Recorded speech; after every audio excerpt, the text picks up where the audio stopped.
ఒక ప్రశ్న అడుగుతాను. మనం డబ్బు ఎందుకు సంపాదిస్తున్నాం? ఫేవరెట్ బైక్ కొనడానికా? ఫేవరెట్ ఐఫోన్ కొనడానికా? లేదంటే మన కుటుంబం ప్రశాంతంగా ఉండడానికా? ఈరోజు ఈ 3 నిమిషాలు మన మిడిల్ క్లాస్ జీవితంలో అందరికీ తెలిసిన కానీ చాలామంది పట్టించుకొని ఒక పచ్చి నిజం గురించి మాట్లాడుకుందాం. ఎప్పుడు మన అమ్మ నాన్నలు ఒక మాట చెప్పేవాళ్ళు, కొంచెం దాచుకో రేపు ఉపయోగపడుతుంది అని. అప్పుడు మనకి నవ్వొచ్చేది కదా. రేపు రేపు అంటున్నారు, ఈరోజు ఎంజాయ్ చేయనివరా అనుకునేవాళ్ళం.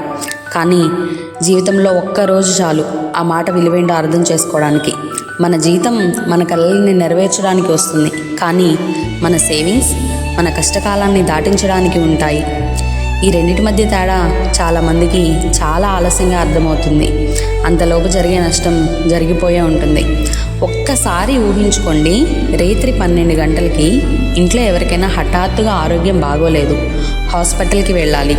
ఆ సమయంలో నీ బ్యాంక్ అకౌంట్లో సేవింగ్స్ ఉంటే నీకు ముందుగా ఏ డాక్టర్ దగ్గరికి వెళ్ళాలి అని ఆలోచిస్తావు. సేవింగ్స్ లేకపోతే ముందుగా ఎవరి దగ్గర అప్పు అడగాల అని ఆలోచిస్తావు. అక్కడే కాదు, ప్రతి చోట మనకు ఆ డబ్బు విలువ అనేది మనకి తెలుస్తూనే ఉంటుంది. అది మన దగ్గర ఉన్నప్పుడే మనకి మనశ్శాంతి విలువ తెలుస్తుంది. ఇంకో ఉదాహరణ చెప్తాను. ఉద్యోగం పోయింది అనుకోండి, 1 నెల 2 నెలలు కొత్త జాబ్ రాలేదు. ఆ సమయంలో సేవింగ్స్ ఉంటే సరే కొద్ది రోజులు గడిపేస్తాం అనుకోండి. సేవింగ్స్ లేకపోతే రేపన్న రోజు ఏంటి, ఇంటద్దు ఎలాగా, ఈఎంఐ ఎలాగా, పిల్లల స్కూల్ ఫీజు ఎలాగా అనే భయం మొదలవుతుంది. మనం చేసే అప్పు ప్రతిసారి చెడ్డది కాదు. ఒకరి ప్రాణం కాపాడడానికి తీసుకునే అప్పు, ఒక మంచి పెట్టుబడి కోసం తీసుకున్న అప్పు, వాటి విలువ ఎప్పటికీ ఉంటుంది. కానీ ఎప్పుడైతే పక్కవాడిని చూసి స్టేటస్ కోసం వాళ్ళ దగ్గర ఉంది నాకు కూడా ఉండాలి అని నువ్వు ఏదైతే అప్పు తీసుకుంటున్నావో అది ప్రతి నెల మనల్ని ఈఎంఐ రూపంలో వెక్కిరిస్తూనే ఉంటుంది.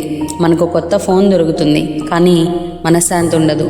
కావాలనుకున్న బైక్ వస్తుంది, కానీ ప్రతి నెల కట్టాల్సిన తేదీ దగ్గర పడే కొద్దీ ఆ నవ్వు ఆగిపోతుంది. అందుకే సంపాదించడం గొప్ప విషయం కాదు, సంపాదించిన దాంట్లో కొంచెమైనా దాచుకోవడం గొప్ప విషయం. గుర్తుంచుకోండి, సేవింగ్స్ అంటే బ్యాంక్ బ్యాలెన్స్ కాదండి, మన కుటుంబానికి మనం ఇచ్చే భరోసా. మరియు అప్పు అంటే డబ్బు తీసుకోవడం కాదు, మన భవిష్యత్తులోని కొన్ని నెలల జీతాన్ని ఈరోజే ఖర్చు చేయడం. ఈ వీడియో చూసిన తర్వాత అయినా ఈ నెల నుంచి అయినా కొంచెం చిన్న మొత్తాన్నైనా దాచిపెట్టడం అలవాటు చేసుకోండి.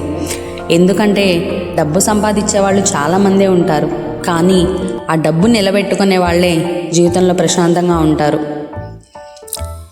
మళ్ళీ ఇంకో నిజమైన టాపిక్తో ఓటీ చాయ్ టాక్స్లో మళ్ళీ కలుద్దాం. ఈ వీడియో మీకు ఎలా అనిపించిందో కామెంట్స్ రూపంలో తెలియచేయండి.